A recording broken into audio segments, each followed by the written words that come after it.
नमस्कार साथियों, इस कार्यक्रम में आप सभी का स्वागत है। NIOS के DLED कार्यक्रम में आज हम चर्चा करने जा रहे हैं आकलन के परिणामों का अभिलेखन एवं प्रतिवेदन। इस कार्यक्रम में हमारे साथ विषय विशेषज्ञ के रूप में मौजूद हैं doctor JN Walia. Doctor JN Walia केंद्रीय विश्वविद्यालय जम्मू के शिक्षा संकाय में सहायक प्रोफेसर हैं। डॉक्टर वालिया, आपका इस कार्यक्रम में हार्दिक स्वागत है। नमस्कार। आइए डॉक्टर JN वालिया के साथ इस चर्चा को आगे बढ़ाते हैं। शिक्षकों, आज अभी तक आप लोगों ने विभिन्न इकाइयों में अध्ययन किया कि एक विद्यालय में छात्रों का विभिन्न विभिन्न विषयों में, विभिन्न गतिविधियों में किस तरह से उनका हम आकलन करते हैं, कौन सी प्रणालियाँ यूज़ करते हैं, किस तरह की प्रविधियाँ यूज़ करते हैं, प्रयोग में लाते हैं। आज हम चर्चा करने जा रहे हैं आकलन के जो परिणाम आते हैं उसका अभिलेखन और प्रतिवेदन कैसे किया जाता है। आकलन को मोटे तौर पर परीक्षाओं में सफलता या विफलता के साथ संबंध किया जाता है। वस्तुतः ऐसा होना नहीं चाहिए। आकलन को हम प्रयोग में लाएं, आकलन के परिणामों को संयोजित करें, वर्गीकृत करें और उससे अच्छे निष्कर्ष निकालकर हम छात्र के भविष्य का निर्माण करें, उसके अलग अलग आयामों को उनसे संबंधित जो लोग हैं उन तक पहुंचाएं, सूचना दें। इसी बात की हम चर्चा यहाँ पर करेंगे। शिक्षकों, आकलन के दो प्रकार होते हैं जिन्हें एक दूसरे से अलग माना जाता है, क्योंकि उनका उपयोग अलग अलग तरीक़ों से और भिन्न भिन्न प्रयोजनों के लिए किया जाता है। आपने अपने शिक्षक होने के नाते जो अनुभव लिया है उसमें अक्सर सुना होगा योगात्मक आकलन, उससे आप परिचित होंगे। लेकिन हो सकता है निर्माणात्मक आकलन में मूल्य और अवसर का पूरी तरह से अन्वेषण ना किया हो, उससे आपकी पहचान ना हो, या पहले से ही कर रहे हों लेकिन आप उसके कौशल के बारे में पूरी तरह से परिचित ना हों। निर्माणात्मक आकलन को कई लोग सीखने के लिए आकलन भी कहते हैं। इस प्रकार के आकलन का मुख्य प्रयोजन छात्रों को वह रचनात्मक प्रतिक्रिया प्राप्त करने में सक्षम बनाना है जो उन्हें बेहतर सीखने और प्रभावी प्रगति करने में उनकी मदद करे। ऐसी प्रतिक्रिया आमतौर पर, हमेशा नहीं, शिक्षकों द्वारा दी जाती है। हम ये भी देखते हैं कि जो निर्माणात्मक मूल्यांकन है वो शिक्षा प्राप्ति को बढ़ाता है। आज उसकी हम चर्चा कर रहे हैं कि एक जिसको निर्माणात्मक मूल्यांकन अर्थात फॉर्मेटिव इवैल्यूएशन या असेसमेंट बोलते हैं, उसको सीखने के लिए अधिकांश विद्यार्थियों को समझना चाहिए कि उनसे क्या सीखने की उम्मीद की जा रही है। उन्हें ये भी जानना चाहिए कि वो अपनी पढ़ाई में इस समय किस स्तर पर हैं। विद्यार्थियों को यह भी समझना चाहिए कि वो किस प्रकार प्रगति कर सकते हैं, अर्थात क्या पढ़ना चाहिए और कैसे पढ़ना चाहिए। उन्हें यह भी जानना चाहिए कि कब उन्होंने लक्ष्य और अपेक्षित परिणाम हासिल कर लिए हैं। अपने स्तर का ज्ञान होना चाहिए। ये तभी संभव है जब हम छात्रों का निर्माणात्मक आकलन करें, ना कि सिर्फ योगात्मक। आगे चलते हैं, चर्चा करते हैं निर्माणात्मक आकलन की मुख्य विशेषताओं की। यह नैदानिक और सुधारात्मक है, जैसा योगात्मक में इतना नहीं संभव है। यह प्रभावी प्रतिक्रिया के लिए प्रावधान करता है। वह छात्रों के स्वयं सीखने में उनकी सक्रिय भागीदारी के लिए मंच प्रदान करता है। वह शिक्षकों को आकलन के नतीजों को ध्यान में रखते हुए अध्यापन को समायोजित करने में सक्षम करता है। वह छात्रों की स्वयं का आकलन करने और सुधार करने के तरीकों को समझने में हेल्प करता है, सहायता करता है। वह जो कुछ पढ़ाया जाना है उसकी परिकल्पना के लिए छात्रों के पूर्व ज्ञान और अनुभव की नींव पर विकसित होता है। कैसे और क्या पढ़ाया जाना है यह तय करने के लिए भी सीखने की विभिन्न शैलियों को समाविष्ट करता है। ये बात हम कर रहे हैं, चर्चा कर रहे हैं निर्माणात्मक आकलन की। छात्रों को वे मापदंड समझने को प्रोत्साहित करता है जिनका उपयोग उनके काम को परखने के लिए किया जाएगा। हम ये देखते हैं कि जो अध्यापक निर्माणात्मक आकलन का प्रयोग समुचित रूप में करते हैं, वो छात्रों का आकलन संपूर्ण रूप से और सतत रूप से करने में सहायता मिलती है। जब हम आकलन और मापन की बात करते हैं, मूल्यांकन की बात करते हैं, वहाँ पर हमेशा एक ये पक्ष आता है कि सतत हो और संपूर्ण हो, सतत हो और पूरे सभी आयामों के अनुसार हो, तो वहाँ पर इस तरह का आकलन बहुत महत्व रखता है। छात्रों को प्रतिक्रिया के बाद उनके काम को सुधारने का अवसर भी प्रदान करता है। अध्यापक जब कोई निर्माणात्मक आकलन करने के बाद छात्रों को ये बता सकता है कि वो कौन से ऐसे विषय वस्तु है, वो कौन सी ऐसी क्रियाएं हैं जहाँ पर उनको सुधारने का आवश्यकता है। छात्रों को उनके समकक्षों की सहायता करने और उनके द्वारा सहायता किए जाने में मदद भी करता है। ये एक बहुत आसान शब्दों में हम निर्माणात्मक आकलन की बात करते हैं। आइए संक्षिप्त में योगात्मक आकलन की भी बात करें। योगात्मक आकलन को सीखने के आकलन के नाम से भी जाना जाता है। यहाँ मैं पुनः बताना चाहूँगा कि जो निर्माणात्मक आकलन है वो सीखने के लिए आकलन है, ये सीखने का आकलन है क्योंकि ये योगात्मक है। इस प्रकार के आकलन का प्रयोजन शिक्षक को छात्रों की उपलब्धि और कार्य प्रदर्शन की पहचान करने में सक्षम करना है, जिसमें सीखने की अवधि एक सत्र या एक वर्ष हो सकती है, क्योंकि योगात्मक आकलन वस्तुतः सत्र के समाप्ति के पश्चात या वर्ष की समाप्ति के बाद किया जाता है। धन्यवाद डॉक्टर वालिया, आपने विस्तार से निर्माणात्मक और योगात्मक आकलन पर प्रकाश डाला। हम ये अपने विद्यार्थियों के लिए जानना चाहेंगे कि आकलन के परिणामों के अभिलेखन एवं प्रतिवेदन तैयार करने की क्या आवश्यकता होती है? बहुत सही प्रश्न है आपका। जब हम आकलन कर लेते हैं, हम मापन और आकलन कर लेते हैं छात्र के उसके विभिन्न विषय वस्तु का, विभिन्न क्रियाओं का, सहशैक्षिक क्रियाओं का, शैक्षिक क्रियाओं का, उसके पश्चात हमने ये देखना है कि उन आकलन के जो हमारे सूचना आ रही है, जो उसके आंकड़े आ रहे हैं, उन आंकड़ों को हम कैसे अभिलेखित करें और कैसे प्रतिवेदित करें, उसका अभिलेखन कैसे हो, उसका प्रतिवेदन कैसे हो। लेकिन उससे पहले ये जानना बहुत आवश्यक है कि आकलों जो भी हमारा आकलन है, उसके जो आंकड़े हैं, उसके अभिलेखन की आवश्यकता कहाँ पर और किसके लिए है।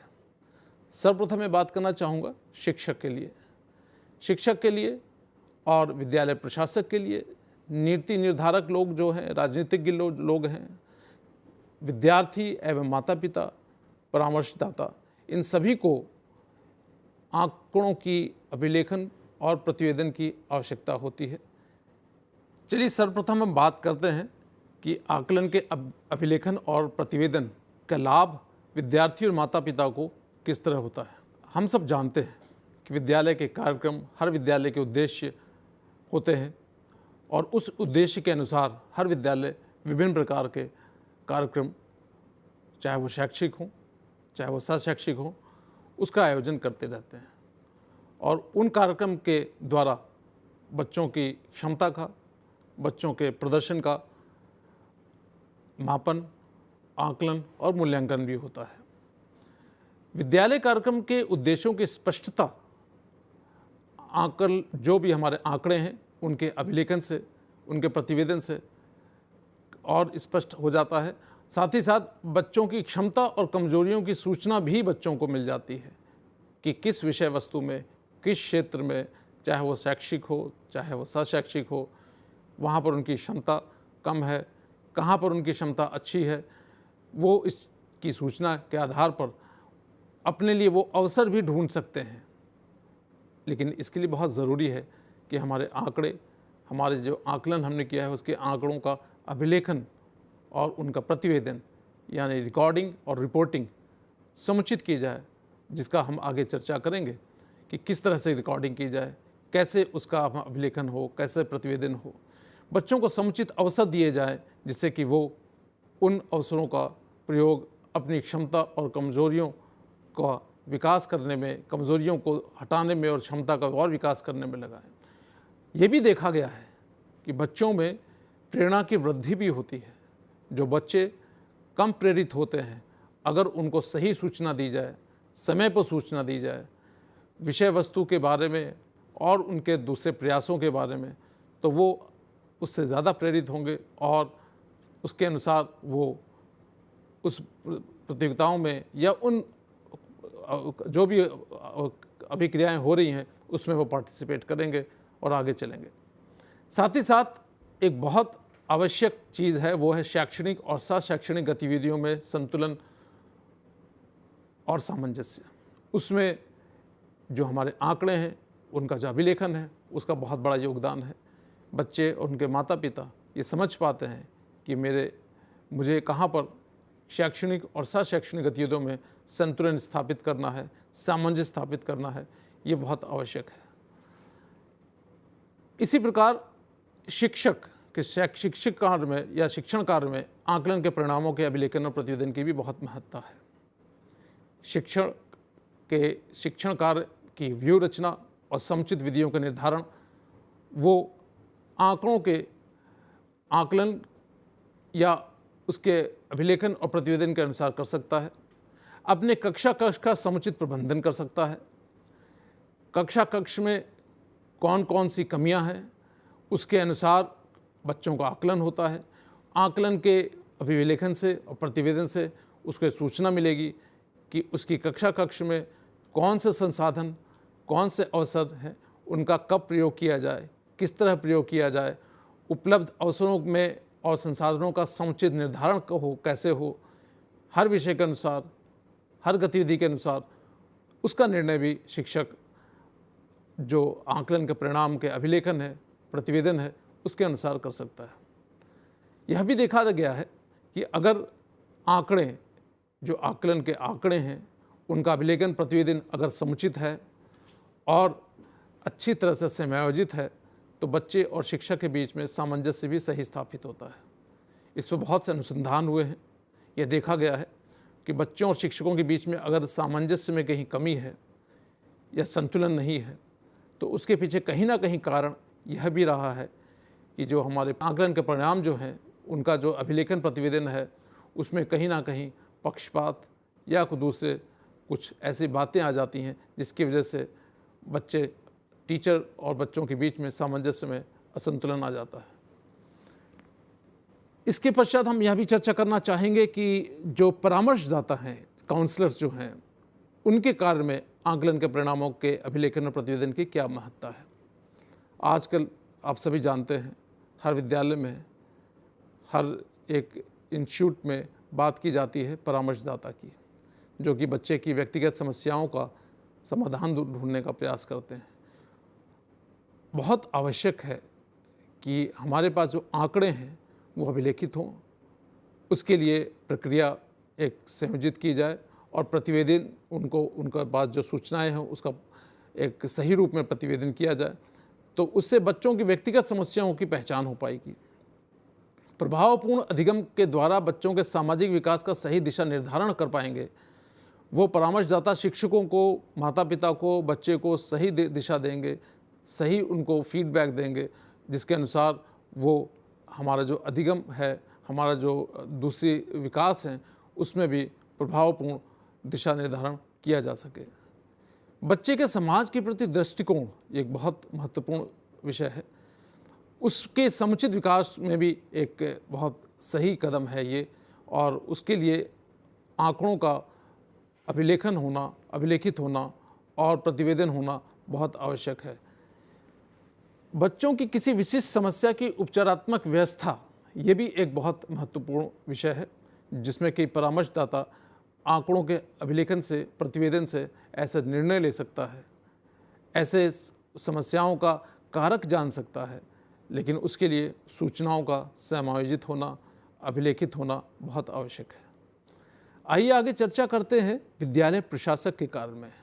विद्यालय प्रशासक, वो चाहे प्रधानाचार्य हो, चाहे कोई और प्रशासक हो, किसी स्तर पर हो, वो आकलन के परिणामों के अभिलेखन और प्रतिवेदन में एक बहुत महत्वपूर्ण रोल प्ले करता है और उसका योगदान और उसका जो एक अपना उसके अंदर प्रदर्शन है, उससे वो अपने कार्यों की को सही दिशा दे सकता है। उसका जब अपना एक शिक्षकों की जवाबदेही के लिए लिया गया समुचित जानकारी, शिक्षकों को कैसे प्रशिक्षण दिया जाए, शिक्षकों को कैसे जानकारी दी जाए, उसके लिए उसके पास अभिलेखित और प्रतिवेदित आंकड़े होने चाहिए, जिससे कि वो समय समय पर अपनी समस्याओं का निदान ढूंढ सके, उसके कारक ढूंढ सके। और इसी के साथ ही साथ जो विद्यालय प्रशासक है वो अभिभावकों और बच्चों को व्यक्तिगत एवं सामूहिक रूप से समुचित जानकारी और परामर्श भी दे सकता है। उसके लिए बहुत आवश्यक है कि उसके पास वो आंकड़े समुचित रूप से अभिलेखित हों और प्रतिवेदित हों। एक बहुत और महत्वपूर्ण विषय है और वो है हमारे जो नीति निर्धारक हैं, जो राजनीतिज्ञ हैं, उनके कार्य में आंकड़ों के अभिलेखन और प्रतिवेदन की क्या महत्ता है। हम सब जानते हैं विद्यालय का प्रशासन, विद्यालय का जो एक संयोजन है वो क्लस्टर से जिले राज्य के सभी स्तर पर किया जाता है।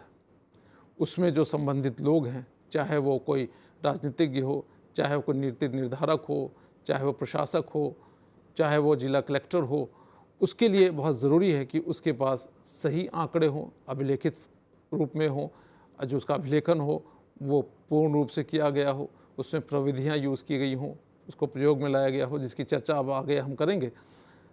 साथ ही साथ अधिगमों के गुण और स्तर की वृद्धि के लिए भी विद्यालयों का कैसे वर्गीकरण किया जाए, किस तरह से विद्यालयों को अलग अलग वर्ग में जिससे कि उनको सहायता दी जाए, उसके लिए आवश्यक है कि हमारे जो सूचनाएं हैं उनका अभिलेखन और प्रतिवेदन एक सही रूप में हो।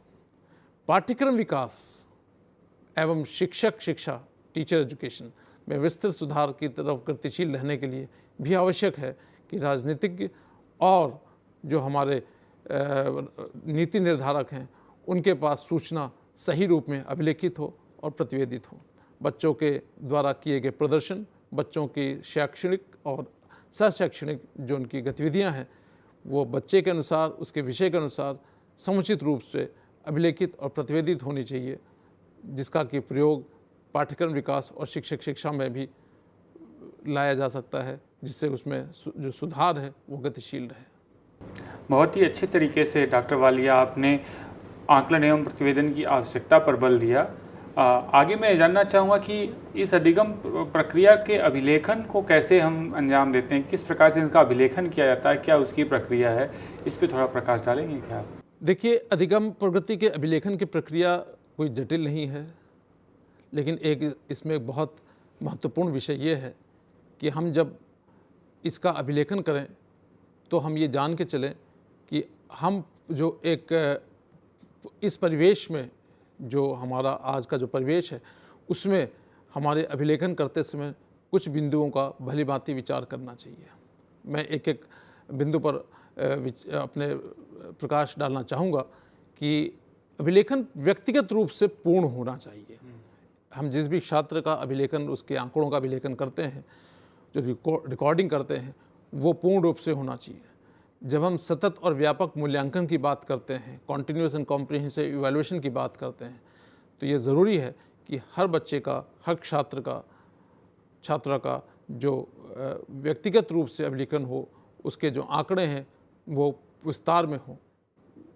दूसरा बिंदु बहुत आवश्यक है कि अभिलेखन का प्रारूप आंकड़ों के प्रकार और सृजन पर निर्भर करना चाहिए। जो आंकड़ों के प्रकार हैं, जो उसका सृजन है, जो उसका कंस्ट्रक्शन है, किस तरह से बनाए गए, उसके ऊपर निर्भर होना चाहिए और तभी उसके अंदर पूर्णता आएगी, तभी उसके सही तरह से वो संयोजित हो पाएंगे। इसके अतिरिक्त एक और बहुत महत्वपूर्ण विषय मैं यहाँ पर उसकी चर्चा करना चाहूँगा आंकड़ों की प्रगति की अभिलेखन की प्रक्रिया के विषय में, कि अभिलेखन प्रमाणों पर आधारित होना चाहिए। बगैर प्रमाण के अभिलेखन जो होगा उसको हम लोग आगे चलकर शायद प्रयोग में ना ला पाएँ। इसलिए ज़रूरी है कि जब अभिलेखन के पश्चात हम आंकड़ों का प्रतिवेदन करते हैं, यानी रिपोर्टिंग करते हैं, तो अभिलेखन करते समय हमने प्रमाणों के साथ उसको कहीं ना कहीं सामंजस्य देखना चाहिए। गुणात्मक आंकड़ों का अभिलेखन का वर्णन सामान्य और सरल भाषा में करना चाहिए। ये अक्सर देखा गया है कि जो हमारे गुणात्मक आंकड़े होते हैं उनका अभिलेखन हम लोग बहुत कभी कठिन भाषा में करते हैं, उसके लिए सामान्य और सरल भाषा में करने की आवश्यकता है। इसकी चर्चा भी हम आगे करेंगे। अभिलेखन विभिन्न आयामों और विमाओं के अनुसार वर्गीकृत होना चाहिए। ये एक और महत्वपूर्ण विषय है जिस पर हम ये देखते हैं कि जो भी हम बच्चे के प्रदर्शन का, उसके प्रदर्शन का जो हम मूल्यांकन करते हैं या प्रदर्शन का हम मापन करते हैं और उसके जो हमारे आंकड़े आते हैं, उनका अभिलेखन बहुत विभिन्न आयामों और विमाओं के अनुसार वर्गीकृत होना चाहिए। अभिलेखन में उल्लेखित आंकड़ों के सत्यापन की समुचित व्यवस्था भी होनी चाहिए। ये एक और महत्वपूर्ण विषय है कि जो अभिलेखन में उल्लेखित आंकड़े हैं उनको सत्यापित करने के लिए वैसे उस तरह के हमारी कदम उठाने चाहिए जिससे कि आंकड़े के सत्यापन की व्यवस्था हो और जो आंकड़े हैं वो किसी बच्चे के जो उसका विकास है, उसकी जो क्षमता है, उसकी सही सूचना दे। ये बहुत आवश्यक है एक आंकड़ों की अभिलेखन की प्रक्रिया में। आपने अभी अभिलेखन की प्रक्रिया के बारे में विस्तार से चर्चा की।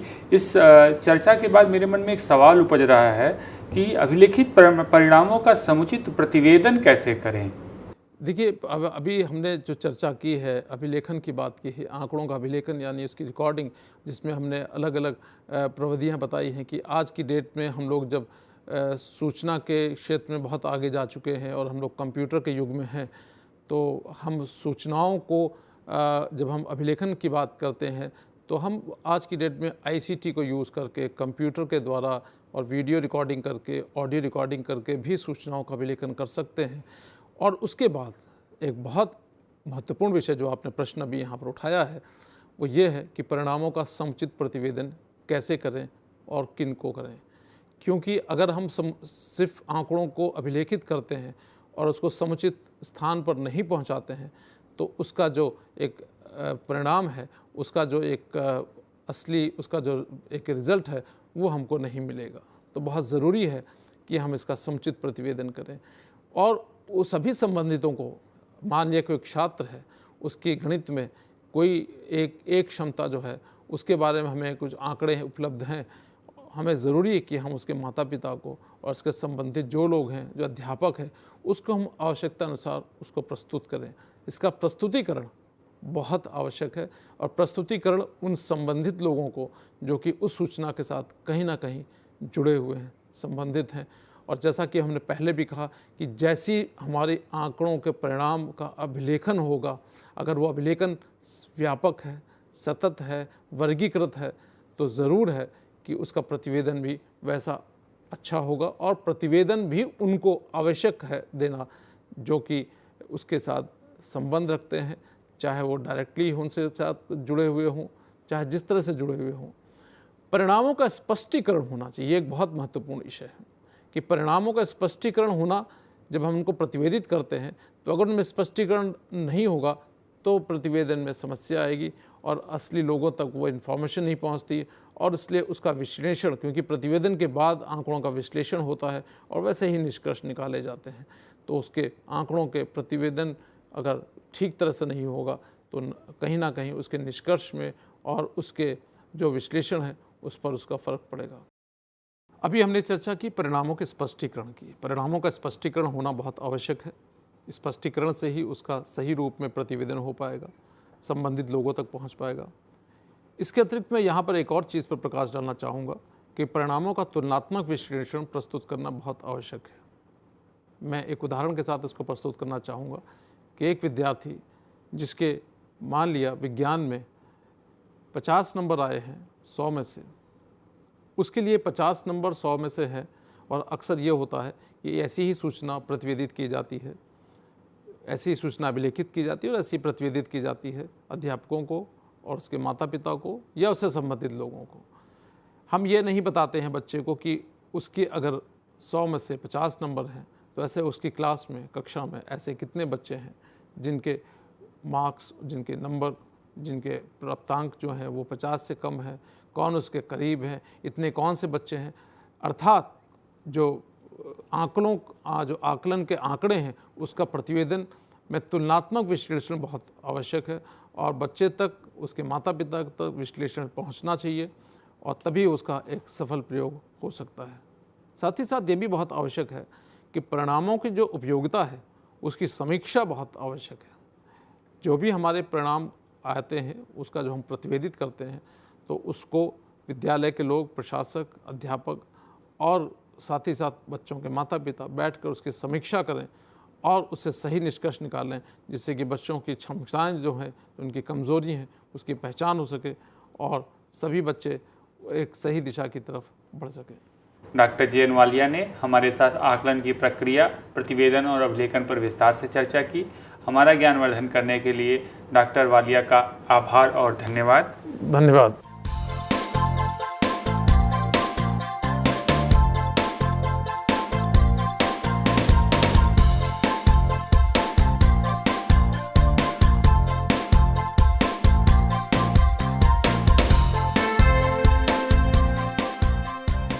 घर बैठे पाएं राष्ट्रीय मुक्त विद्यालय शिक्षा संस्थान यानी NIOS में एडमिशन, वो भी एकदम आसान तरीके से, जिससे शिक्षार्थियों को होगी समय और धन दोनों की बचत।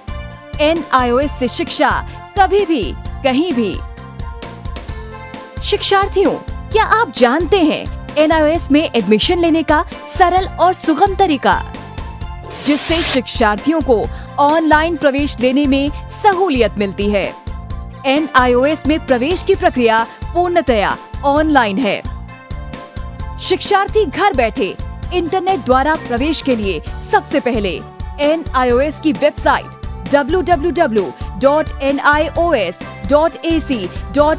पर लॉगिन करें। अपना ईमेल आईडी और पासवर्ड डालकर अपना पंजीकरण करें। पंजीकरण के बाद लॉगिन करने पर ऑनलाइन प्रवेश हेतु आवेदन पत्र खुलेगा। आवेदन पत्र को निर्देशानुसार भरें और प्रिंट आउट लें। इस प्रिंट आउट पर अपनी फोटो संलग्न करें। ऑनलाइन प्रवेश के लिए शुल्क हेतु भुगतान के तरीके हैं: क्रेडिट कार्ड के द्वारा, डेबिट कार्ड के द्वारा, राष्ट्रीयकृत बैंक के ड्राफ्ट के माध्यम से, जो कि सचिव NIOS नई दिल्ली या नोएडा के पक्ष में देय हो।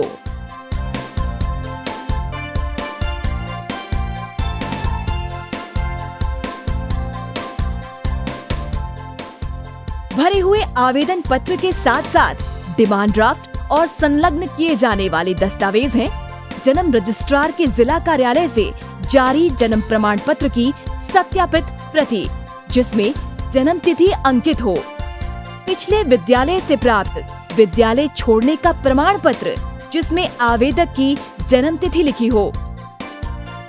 प्रवेश फॉर्म का प्रिंट आउट NIOS के संबद्ध क्षेत्रीय केंद्रों पर 10 दिनों में पहुंच जाना चाहिए, अन्यथा उचित दस्तावेज न लगे होने पर आवेदन फॉर्म रद्द किया जा सकता है। प्रवेश प्रक्रिया की पुष्टि होने के बाद शिक्षार्थियों को परिचय पत्र व अध्ययन सामग्री डाक द्वारा तुरंत पहुंचाई जाती है। ऑनलाइन प्रवेश एक बहुत ही सुगम और सुविधाजनक प्रवेश प्रणाली है। Online on time for safe and secure admission.